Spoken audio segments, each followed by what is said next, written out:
Hello student, मैं Dharmpal sir आप सभी विद्यार्थियों को दी एजुकेशन जोन के यूट्यूब चैनल पर हार्दिक स्वागत करता हूं। आइए हम लोग फिजिक्स के वीडियो को कंटिन्यू करते हैं।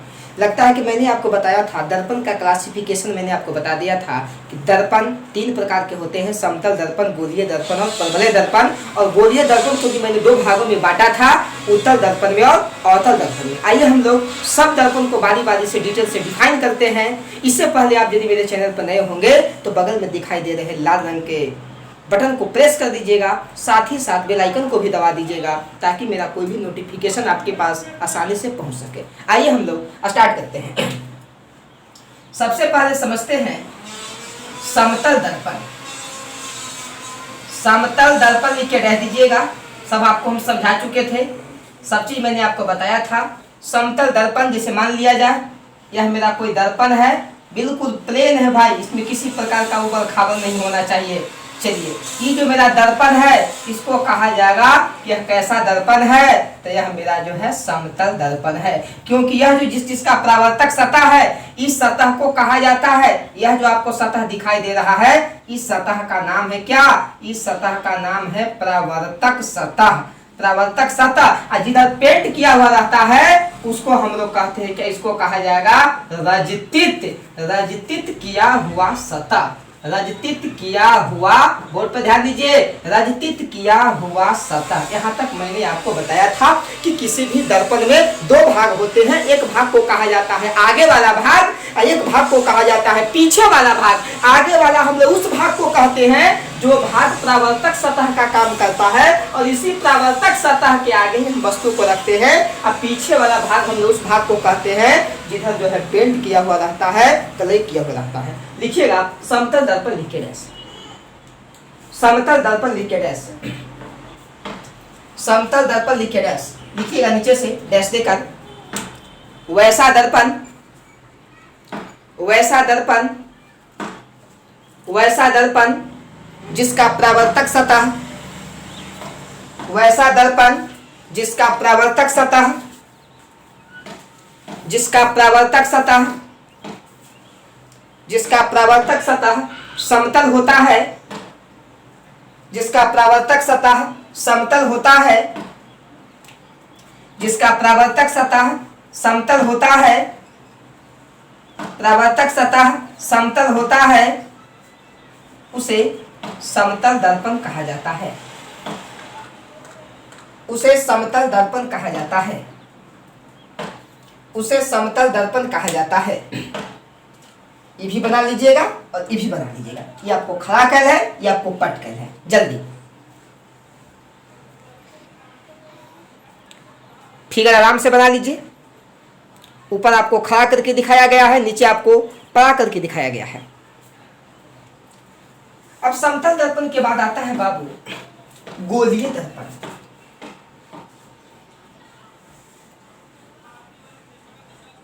गोलीय दर्पण, गोलीय दर्पण क्या है इसको हम लोग समझने का प्रयास करते हैं। गोलीय मतलब कि गोला, गोला से ही बना है आपका शब्द गोलीय।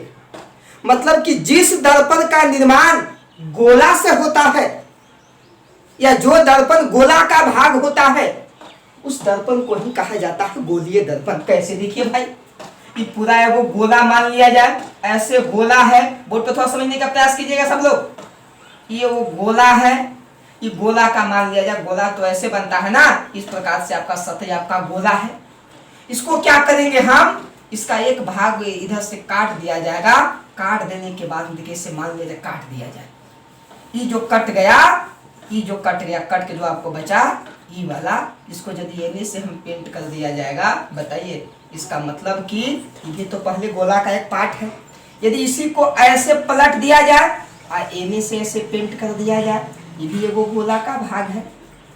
तो ये जो आपको दर्पण दिखाई दे रहा है इसको कहा जाता है क्या? इसको कहा जाता है अवतल दर्पण। अवतल दर्पण और इसको कहा जाता है उत्तल दर्पण। मतलब कि जो दर्पण गोला से बनता है, जो गोला का भाग होता है, उस दर्पण को हम लोग कहते हैं गोलीय दर्पण। गोलीय दर्पण भी दो प्रकार का होता है, उत्तल दर्पण और अवतल दर्पण। अब आपसे पूछा जाए कि इसमें परावर्तक सतह कौन है, तो परावर्तक सतह तो आगे वाला के ना कहते हैं, यह इसका परावर्तक सतह है, यह तो उसका कलई किया हुआ भाग है, राजतीत किया हुआ भाग है, यह तो उसका परावर्तक सतह है। मतलब कि जिस सतह से प्रकाश का परावर्तन होता है उस सतह को हम लोग जो है परावर्तक सतह कहते हैं, और उस सतह को हम लोग दर्पण का आगे वाला भाग भी कहते हैं। ठीक है, लिखिएगा गोलीय दर्पण। गोलीय दर्पण लिख के डैश नीचे से लिखिएगा, डैश देकर। वैसा दर्पण जिसका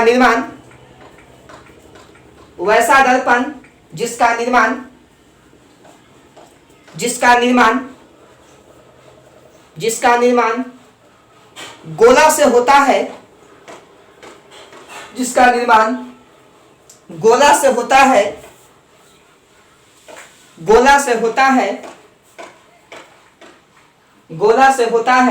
उसे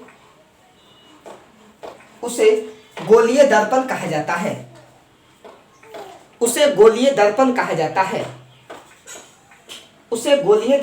जाता है। नीचे थोड़ा सा डैश करके लिखिएगा। गोलीय दर्पण दो प्रकार के होते हैं, गोलीय दर्पण दो प्रकार के होते हैं।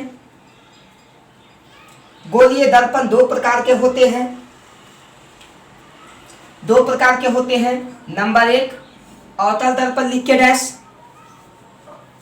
गोलीय दर्पण दो प्रकार के होते हैं। नंबर 1 अवतल दर्पण लिख के डैश। अवतल दर्पण लिख के डैश।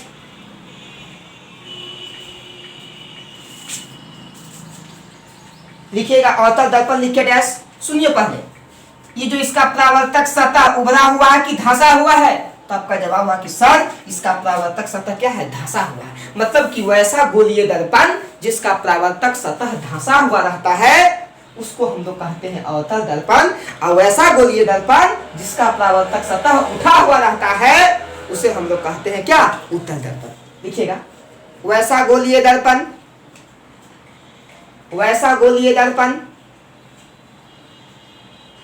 जिसका परावर्तक सतह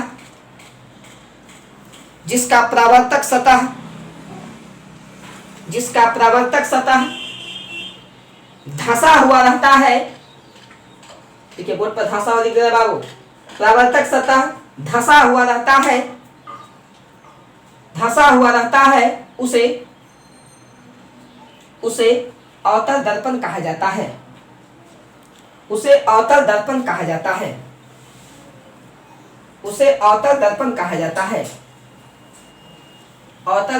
जाता है।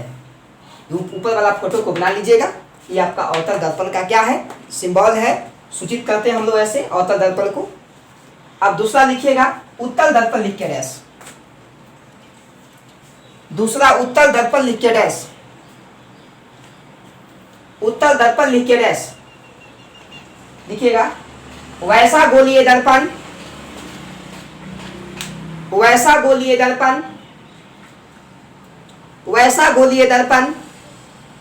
जिसका परावर्तक सतह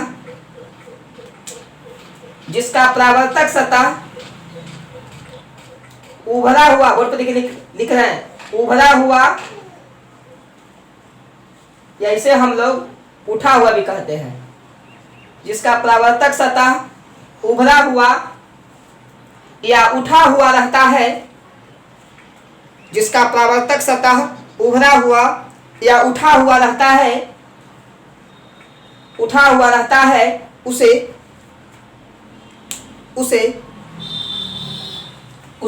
उत्तल दर्पण कहा जाता है।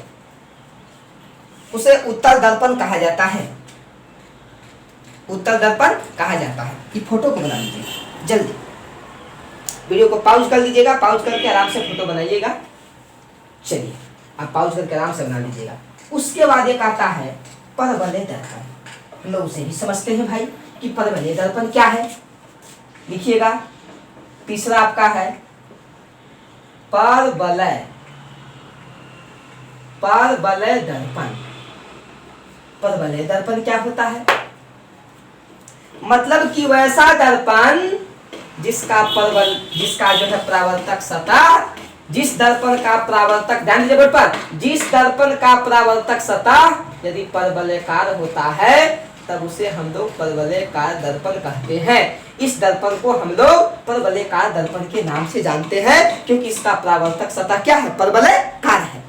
लिखिएगा नीचे डैश देगा, परवलय दर्पण लिख के डैश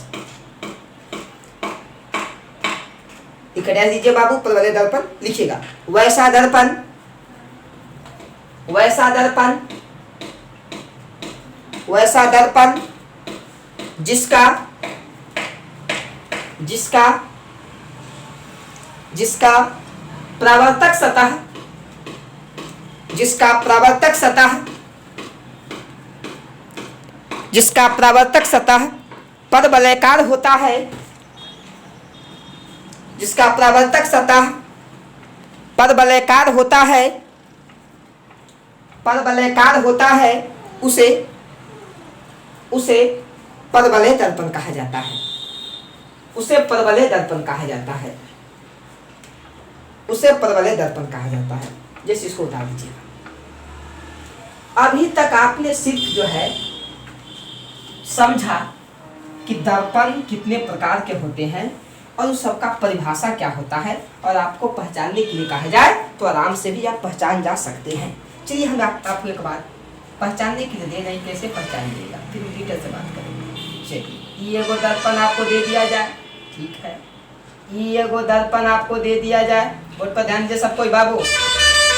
एक ये एगो दर्पण आपको दे दिया जाए, देखते हैं आप पहचानते हैं कि नहीं। चलिए धन्यवाद। एक आपको ई दर्पण दे दिया जाए, आप पहचान जाइएगा। जितने भी दर्पण हमने आपको बताया उस सबको आपको पहचानने कम से कम आ जाना चाहिए कि कौन समतल दर्पण है। ये आपका 1 नंबर में है, ये आपका 2 नंबर में, 3 नंबर में, ये आपका 4 नंबर में। आप पहचान जाइएगा।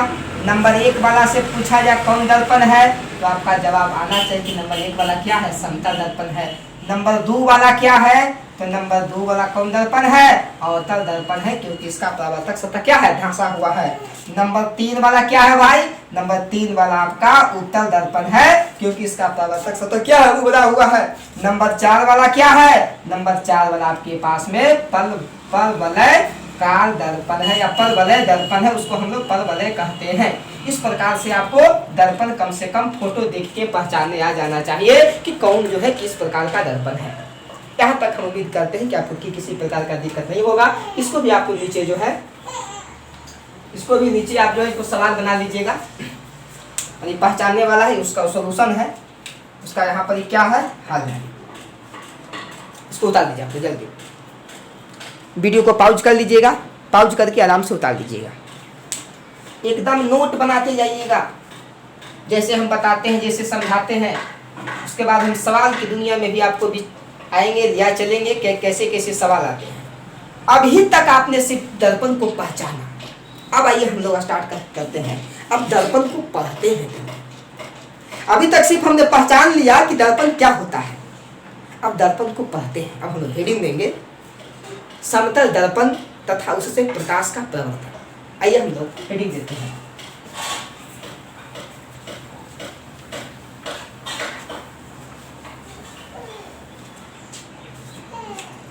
हेडिंग दीजिएगा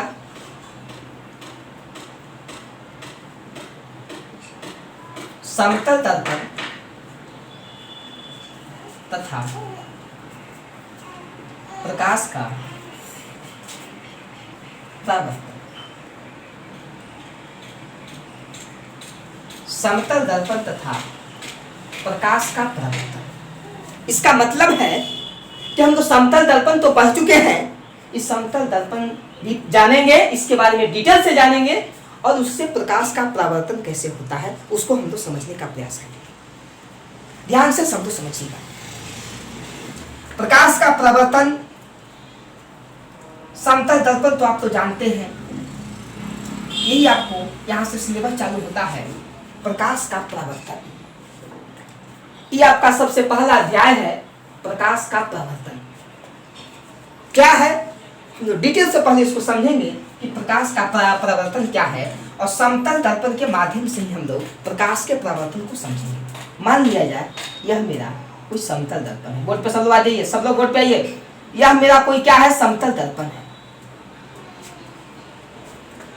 घर में कभी भी आपके पास में कोई टॉर्च होगा, उसको बारिएगा, ऐसे सीधे जलाइएगा तो प्रकाश सीधे जाएगा और सीधे वापस लौट के आ जाएगा।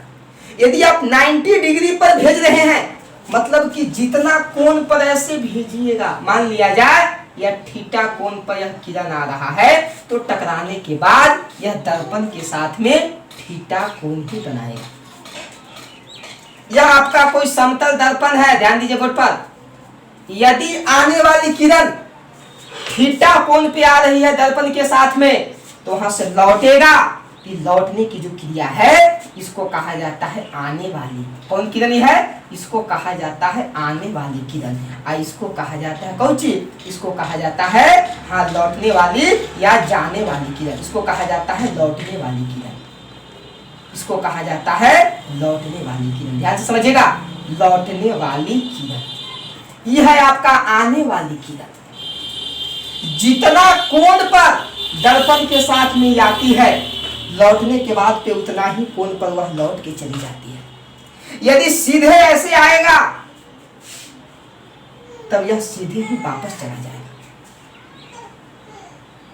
यह जो है प्रकाश का जो परावर्तन है, समतल दर्पण की मैं बात बता रहा हूं कि किसी भी समतल दर्पण पर यदि कोई किरण आ रही है तो वह दर्पण के साथ में जितना डिग्री का कोण बनाएगी उतना ही कोण पर वह जो है वापस लौट जाएगी। यदि वह 30 डिग्री पर आएगी तो 30 डिग्री पर ही वह वापस लौट जाएगी। यदि वह 90 डिग्री पर आएगा तो 90 डिग्री पर ही वापस लौट जाएगी। तो कहता है प्रकाश का परावर्तन, परावर्तन का मतलब होता है लौट जाना। प्रकाश का परावर्तन मतलब कि प्रकाश को लौट जाना। जब कोई भी प्रकाश की किरण किसी सतह पर पड़ती है, किसी सतह पर पड़ती है, तो सतह पर पड़ने के बाद वहां से टकराकर पुनः वह लौट जाती है। और प्रकाश के परावर्तक के रूप में परावर्तन करने के लिए हम लोग प्रायः दर्पण का यूज करते हैं। जैसे परावर्तन तो कहीं भी हो सकता है, लेकिन हम लोग जो है परावर्तन की क्रिया दिखाने के लिए दर्पण का यूज करते हैं, क्योंकि दर्पण में 99.99 प्रकाश की किरणों को परावर्तन होता है। तो जब प्रकाश की किरण किसी सतह से टकराकर पुनः लौट जाती है, तब यही लौटने की क्रिया का नाम है परावर्तन। ये जो लौटने वाली क्रिया है, किरण है, इसी को कहा जाता है क्या कहा जाता है? परावर्तन। ठीक है, तो सबसे पहले हम जो है आपको बताते हैं प्रकाश के परावर्तन के बारे में। कुछ फीचर को भी आपको बताएंगे कि जितना कोण पे आता है उतना ही कोण पे चला जाता है। यदि 30 डिग्री पाएगा तो 30 पर ही चला जाएगा, 90 डिग्री पाएगा तो 90 पर ही चला जाएगा। सब आप समझ रहे हैं? आपको समझ में आ रही है मेरी बात को? घर में भी वैसा प्रैक्टिस करके आप देख सकते हैं। लिखिएगा नीचे ऐसा, हेडिंग बनाइएगा, समतल दर्पण तथा प्रकाश का परावर्तन। नीचे लिखिएगा डैश लेकर। जब प्रकाश की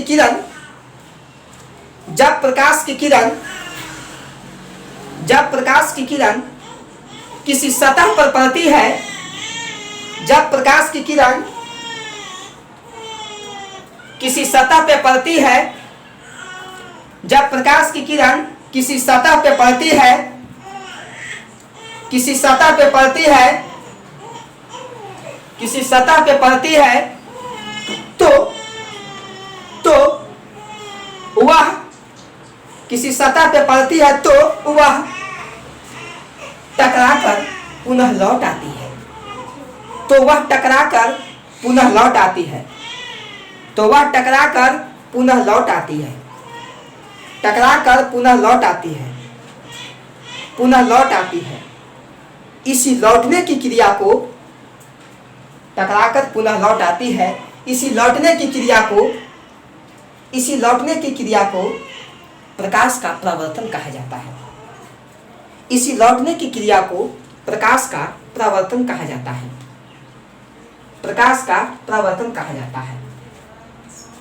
नीचे थोड़ा सा डैश देके लिखिएगा। नीचे थोड़ा सा डैश देके लिखिएगा। जितना कोण पर दर्पण के साथ किरण आती है, जितना कोण पर दर्पण के साथ किरण आती है, जितना कोण पर दर्पण के साथ किरण आती है उतना ही कोण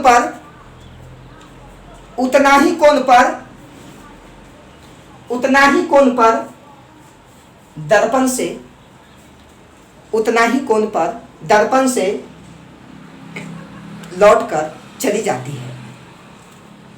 उतना ही कोण पर दर्पण से लौटकर चली जाती है। उतना ही कोण पर दर्पण से लौटकर चली जाती है। नीचे थोड़ा सा अभ्यास लेके लिखिएगा। यदि समतल दर्पण पर आने वाली किरण समतल दर्पण पे आने वाली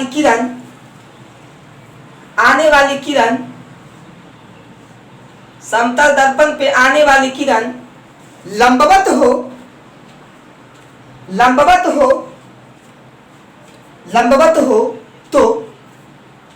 लंबवत हो तो वह लंबवत ही लौट जाती है। आने वाली किरण लंबवत हो तो वह लंबवत ही लौट जाती है। लंबवत ही लौट जाती है। इस बात को थोड़ा दिमाग में रखिए। जैसे देखिए, मान लिया जी पूरा जो बना बोर्ड है, ये मेरा क्या है? दर्पण है, समतल दर्पण है। यहां से हम टॉर्च जलाएंगे तो जितना कोण पर प्रकाश गया उतना ही कोण पर यहां से वापस लौट जाएगा। सीधे यदि जलाएंगे तो सीधे वापस चला आएगा। इस बात को दिमाग में रखिएगा। इस थोड़ा सा फोटो को तुम आपको समझ लीजिए, फोटो क्या है। अब हम लोग बात करेंगे प्रकाश के परावर्तन के नियम के बारे में। तो प्रकाश का परावर्तन आपने समझा कि प्रकाश का परावर्तन क्या होता है। हो गया? चलिए, इसको भी समझ के दिमाग में रखिएगा। एकदम ध्यान से देखिए, अकबकाइए नहीं। जब तक आपके पास नॉलेज नहीं होगा तब तक कुछ फायदा ही नहीं है। अब देखिए, परावर्तन भी दो प्रकार का होता है। किरण लौटता भी है तो दो प्रकार से लौटता है। हम समझते हैं कि परावर्तन दो प्रकार का क्या होता है। आप तो जाने कि टकराएगा लौटेगा, उसे हम लोग परावर्तन कहेंगे। तो परावर्तन के भी दो प्रकार होते हैं। नीचे अभ्यास करके लिखिएगा कि परावर्तन दो प्रकार का होता है। परावर्तन दो प्रकार का होता है। एक का नाम है नियमित परावर्तन और एक का नाम है अनियमित परावर्तन। एक का नाम है नियमित परावर्तन और एक का नाम है अनियमित परावर्तन। अब नियमित परावर्तन क्या है और अनियमित परावर्तन क्या है, ध्यान से बोल के समझिएगा। मान लिया जाए यह मेरा कोई समतल दर्पण है कि किरण ऐसे आ रही है, ऐसे जाएगी, ऐसे आ रही है, ऐसे जाएगी, ऐसे आ रही है, ऐसे जाएगी। ये सब आने वाली है, ये सब जाने वाली है। अच्छा, एक ई है, आई गई, आई गई, आई गई। ये आने वाली है और ये जाने वाली है। ये आने वाली है, ये जाने वाली है, ये आने वाली है और ये जाने वाली है। आपको कुछ पता चल रहा होगा। ये है आपका नियमित परावर्तन। ये है आपका कौन परावर्तन? नियमित परावर्तन। और ये आपका क्या है? ये आपका जो है अनियमित परावर्तन है। दोनों परावर्तन हो रहा है। किरण यहां भी आके लौट रहा है, किरण यहां भी आके लौट रहा है, लेकिन दोनों में कुछ फर्क है। इसमें आने वाली सभी किरणें आपस में समांतर है और जाने वाली भी सभी किरणें आपस में क्या है? समांतर है। जितना कोण पे आ रहा है उतना ही कोण पे जा रहा है, जितना ही कोण पे आ रहा है उतना ही कोण पर जा रहा है। तो आने वाली किरणें और जाने वाली किरणें सभी आपस में समांतर है, लेकिन यहाँ पर आने वाली किरणें और जाने वाली किरणें आपस में समांतर नहीं। ठीक है, यह प्रकाश के प्रवर्तन के नियम का पालन कर रही है, लेकिन यह प्रकाश के प्रवर्तन के नियम का पालन नहीं कर रही है। क्या होता है प्रकाश के प्रवर्तन का नियम, मैं आपको तो बताऊंगा। तो सबसे पहले जो है आप लिख लीजिएगा कि प्रकाश के प्रवर्तन का, हाँ, प्रवर्तन दो प्रकार के होता है। प्रकाश के आगे लिख दीजिएगा, यहाँ पर जो लिख दीजिएगा कि प्रकाश के प्रवर्तन दो प्रकार का होता है। प्रकाश के प्रवर्तन दो प्रकार का होता है। नंबर 1 में नियमित प्रवर्तन, नंबर 2 में अनियमित प्रवर्तन। नियमित प्रवर्तन और 2 में कौन सी, अनियमित प्रवर्तन। ठीक है बाबू, अब लिखिएगा नंबर 1 देकर, नंबर 1 देकर लिखिएगा, वैसा प्रवर्तन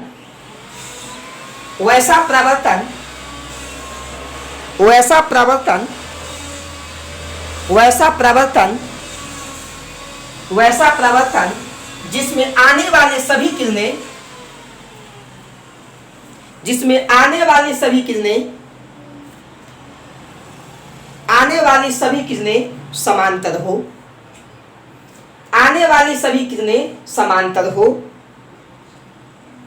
सभी किरणें समांतर हो तथा जाने वाली सभी किरणें समांतर हो तथा जाने वाली सभी किरणें भी समांतर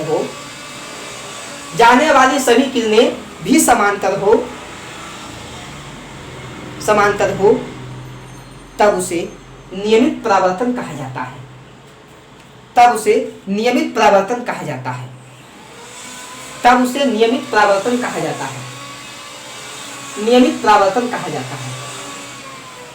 नियमित परावर्तन कहा जाता है। इस फोटो को बना लीजिएगा। नियमित परावर्तन के लिए आपका फोटो है, इसको बना लीजिएगा। वीडियो को पॉज करके इसको आराम से बना लीजिएगा और नीचे जो है डैश लिख लीजिएगा। नियमित परावर्तन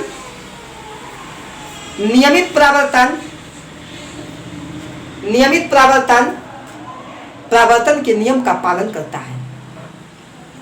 नियमित परावर्तन के नियम का पालन करता है। मैं बताऊंगा, नियमित परावर्तन के नियम का पालन करता है। परावर्तन के नियम का पालन करता है। अब देखिएगा नंबर 2, अनियमित परावर्तन लिखे डैश। अनियमित परावर्तन लिखे डैश। अनियमित परावर्तन लिखे डैश। अनियमित परावर्तन लिखे डैश। अनियमित परावर्तन लिखे डैश। लिखिएगा, वैसा प्रवर्तन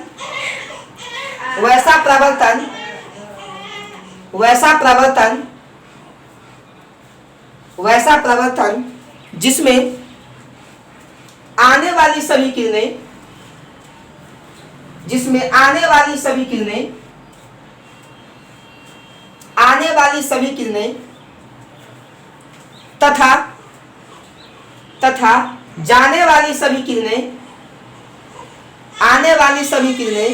तथा जाने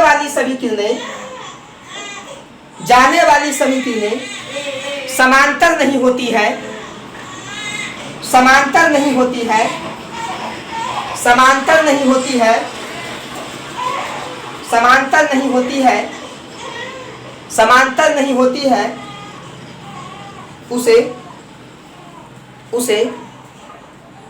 उसे अनियमित परावर्तन कहा जाता है। अनियमित परावर्तन कहा जाता है। ये फोटो को बना लीजिएगा, जल्दी बना लीजिए फोटो को।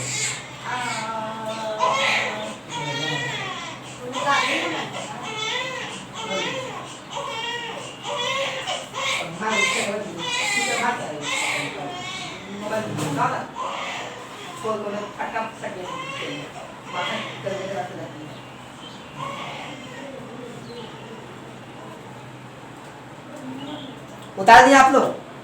चलिए नीचे थोड़ा सा डैश देके लिखिएगा। नीचे लिखिएगा डैश देकर, यह परावर्तन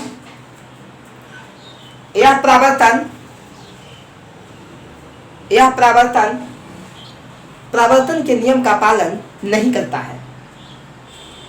यह परावर्तन परावर्तन के नियम का पालन नहीं करता है।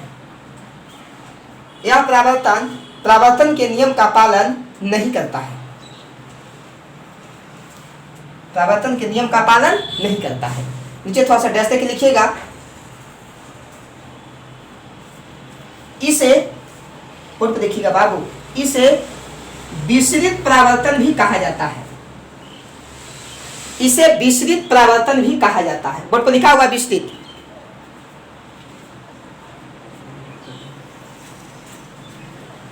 इसे विसरित परावर्तन भी कहा जाता है। इसे विसरित परावर्तन भी कहा जाता है। मतलब कि अनियमित परावर्तन को हम लोग विसरित परावर्तन के नाम से भी जानते हैं। ठीक है, अब देखिए नोट में एक बात यहां पर लिख लीजिएगा। नोट में बात क्या लिखा रहे हैं आपको पता होना चाहिए।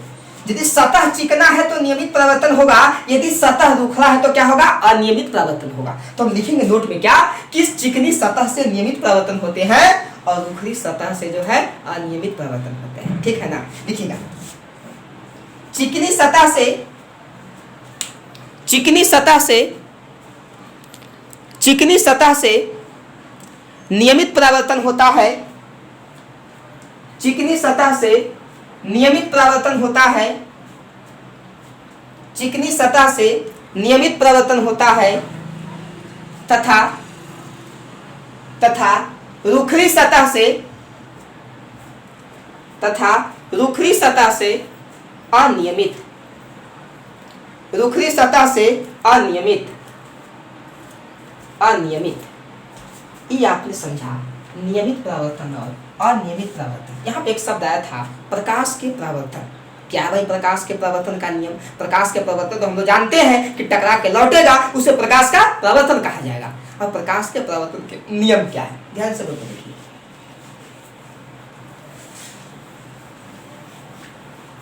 टॉपिक दीजिएगा ऊपर, प्रकाश के परावर्तन का नियम। प्रकाश के परावर्तन का नियम।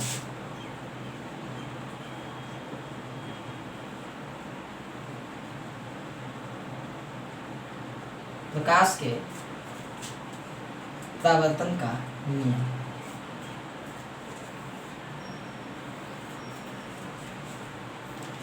कहता है बाबू कि जैसे ही प्रकाश की किरण किसी सतह पर पड़ती है और वहां से लौटती है तो वह किसी निश्चित नियम का पालन करती है।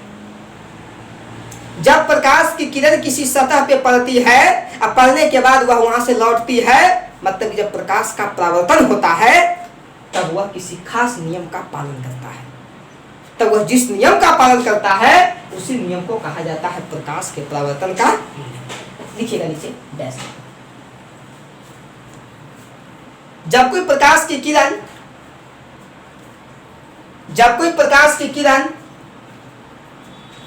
जब कोई प्रकाश की किरण किसी सतह पे पड़ती है किसी सतह पे पड़ती है किसी सतह पे पड़ती है तब तब परावर्तन के समय तब परावर्तन के समय परावर्तन के समय वह किसी खास नियम का पालन करती है। परावर्तन के समय वह किसी खास नियम का पालन करती है। वह किसी खास नियम का पालन करती है। किसी खास नियम का पालन करती है जिसे प्रकाश के परावर्तन का नियम कहा जाता है। जिसे प्रकाश के परावर्तन का नियम कहा जाता है। किसी खास नियम का पालन करती है जिसे प्रकाश के परावर्तन का नियम कहा जाता है। प्रकाश के परावर्तन का नियम कहा जाता है। ध्यान से बोर्ड को देखिएगा। अब प्रकाश के परावर्तन के कितने नियम हैं, नीचे थोड़ा सा डैश लिखिए। प्रकाश के परावर्तन के दो नियम हैं। प्रकाश के परावर्तन के दो नियम हैं। प्रकाश के परावर्तन के दो नियम हैं। प्रकाश के परावर्तन के दो नियम हैं। कौन कौन दो नियम है भाई? आइए हम लोग प्रकाश के प्रवर्तन के दोनों नियम को समझते हैं, देखते हैं क्या कि प्रकाश के प्रवर्तन के दोनों नियम क्या है। आपसे कोई पूछेगा कि प्रकाश के प्रवर्तन के कितने नियम है, तो प्रकाश के प्रवर्तन के 2 नियम होते हैं। कौन कौन है देखिए, यह मेरा कोई समतल दर्पण है, बोर्ड पे ध्यान से देखिएगा सब लोग। यह मेरा कोई समतल दर्पण है। कौन दर्पण है बाबू? दर्पण का नाम है समतल दर्पण। ये किरण ऐसे आ रहा है, यहां से जा रहा है, सबको पता है। आने वाली है, ये जाने वाली है। आने वाली किरण को कहा जाता है आपतित किरण। आने वाली किरण को कहा जाता है आपतित किरण, और जाने वाली किरण को कहा जाता है परावर्तित किरण। बोर्ड पर देखिए सब लोग, आने वाली किरण को कहा जाता है आपतित किरण, और जाने वाली किरण को कहा जाता है परावर्तित किरण। और आने वाली किरण दर्पण के जिस बिंदु पर, मान इसका नाम देते हैं एम दर्पण है, जिस बिंदु पर मिलती है उसको कहा जाता है कौन बिंदु? उसको कहा जाता है आपतन बिंदु। और आपतन बिंदु को हम लोग प्रायः ओ से डिनोट करते हैं।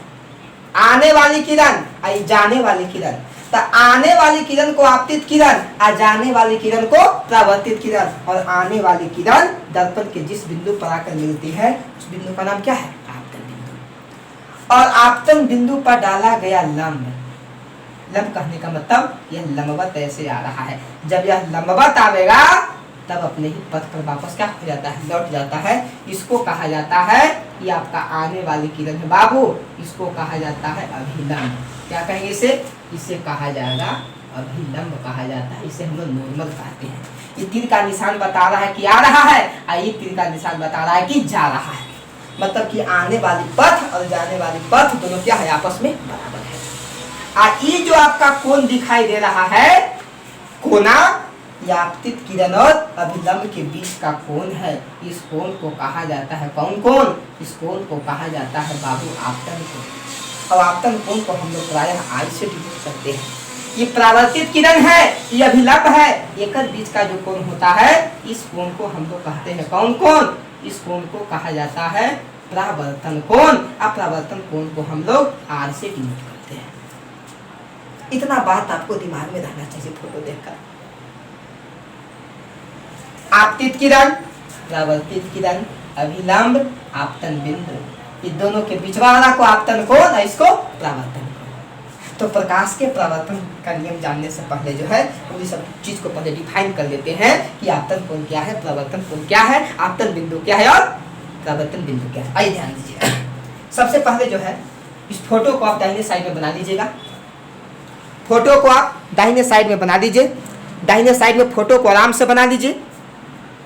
और बनाने के बाद यहां से लिखिएगा नंबर 1 देकर आपतित किरण। आपतित किरण, इंसिडेंट रे, लिख के डैश, इंसिडेंस, इंसिडेंट रे लिख के डैश लिखिएगा। दर्पण पर आने वाली किरण को, दर्पण पर आने वाली किरण को, दर्पण पर आने वाली किरण को, दर्पण पर आने वाली किरण को आपतित किरण कहा जाता है। दर्पण पर आने वाली किरण को आपतित किरण कहा जाता है। आपतित किरण कहा जाता है। आपतित किरण कहा जाता है।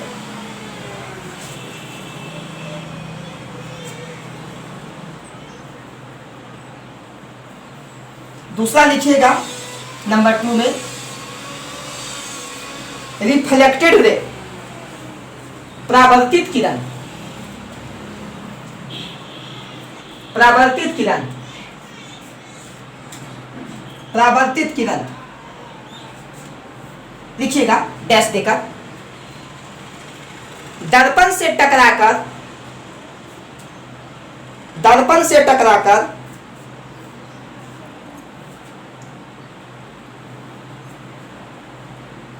दर्पण से टकराकर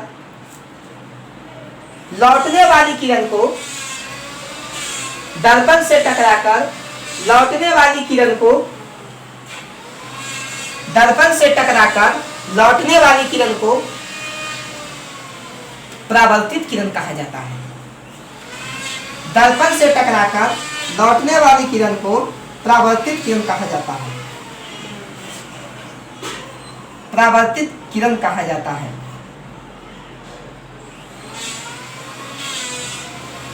तीसरा लिखिएगा आपतन बिंदु।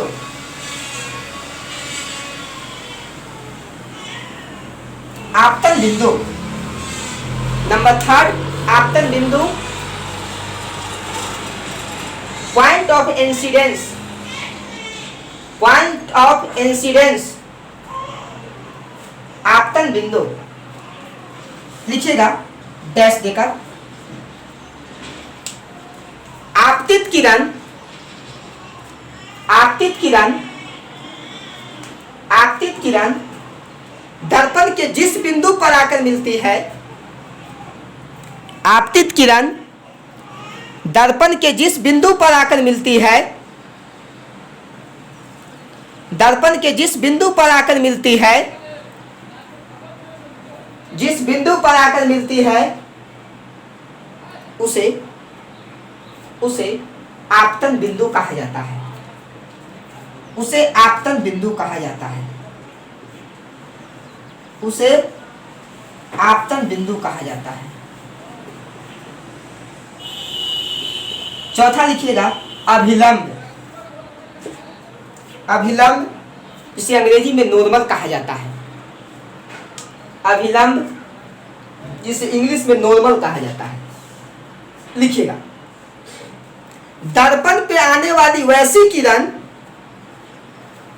दर्पण पे आने वाली वैसी किरण, दर्पण पे आने वाली वैसी किरण जिसका आपतित पथ, पथ माने रास्ता, जिसका आपतित पथ, जिसका आपतित पथ तथा प्रावर्तित पथ, आपतित पथ तथा प्रावर्तित पथ, आपतित पथ तथा प्रावर्तित पथ दोनों एक ही होता है। आपतित पथ तथा प्रावर्तित पथ दोनों एक ही होता है, उसे अभिलंब कहा जाता है। उसे अभिलंब कहा जाता है। उसे अभिलंब कहा जाता है। चलिए अब आइएगा 5 नंबर पॉइंट में आपतन कोण लिख के डैश। आपतन कोण, एंगल ऑफ इंसिडेंस। आपतन कोण, तो आपतन कोण का थोड़ा सा बोर्ड पे आ जाइए। ये ना आपतन कोण है कि कोना केकर बीच में बना है, आपतित किरण और अभिलंब के बीच में। लिखिएगा आपतन कोण लिख के डैश, एंगल ऑफ इंसिडेंस। आपतित किरण तथा अभिलंब के बीच, आपतित किरण तथा अभिलंब के बीच, आपतित किरण तथा अभिलंब के बीच, अभिलंब के बीच बने कोण को, आपतित किरण तथा अभिलंब के बीच बने कोण को, बने कोण को आपतन कोण कहा जाता है। बने कोण को आपतन कोण कहा जाता है।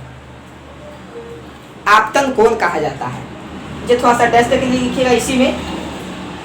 इस कोण को छोटी आई से सूचित किया जाता है।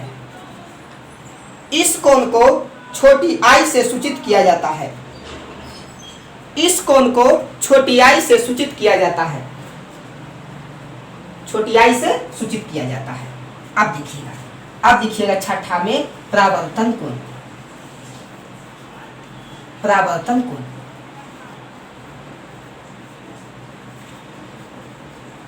Angle of reflection. परावर्तन कोण, परावर्तन कोण क्या है भाई? परावर्तित किरण तथा अभिलंब के बीच में बने हुए कोण को कहते हैं कौन कौन? परावर्तन। लिखिएगा हेडिंग बनाकर परावर्तन कोण लिख के डैश, नीचे से लिखिएगा डैश देगा। परावर्तित किरण तथा अभिलंब के बीच, परावर्तित किरण तथा अभिलंब के बीच, अभिलंब के बीच बने कोण को, बने कोण को परावर्तन कोण कहा जाता है। बने कोण को परावर्तन कोण कहा जाता है।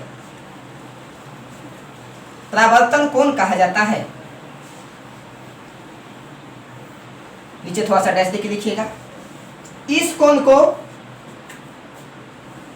इस कोण को, इस कोण को छोटी आर से सूचित किया जाता है।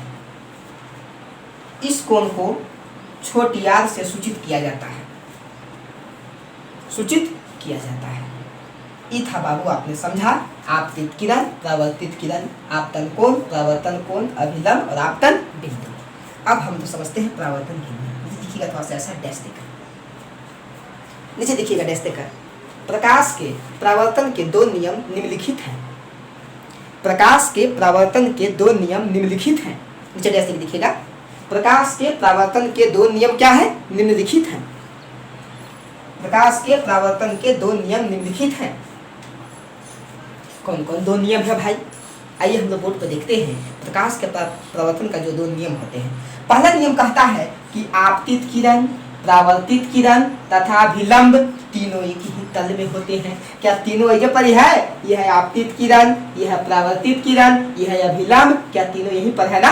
तीनों एक ही बिंदु में होते हैं, तीनों एक ही तल में होते हैं। दूसरा नियम कहता है कि आपतन कोण और परावर्तन कोण आपस में क्या होते हैं? बराबर होते हैं। आपतन कोण तथा परावर्तन कोण आपस में बराबर होते हैं। यही जो है प्रकाश के परावर्तन का दो नियम होता है। चलिए लिखिएगा। नंबर 1 देखा, नंबर 1 देखिए, लिखिएगा।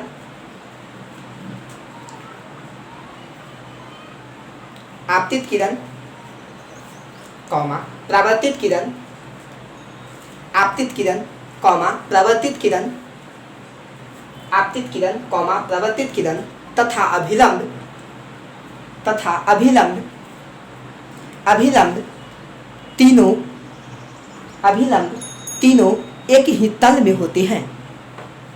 आपतित किरण, कॉमा परावर्तित किरण तथा अभिलंब तीनों एक ही तल में होते हैं। दूसरा नंबर, दूसरा नियम, आपतन कोण तथा परावर्तन कोण आपस में बराबर होते हैं। आपतन कोण तथा परावर्तन कोण आपस में बराबर होते हैं।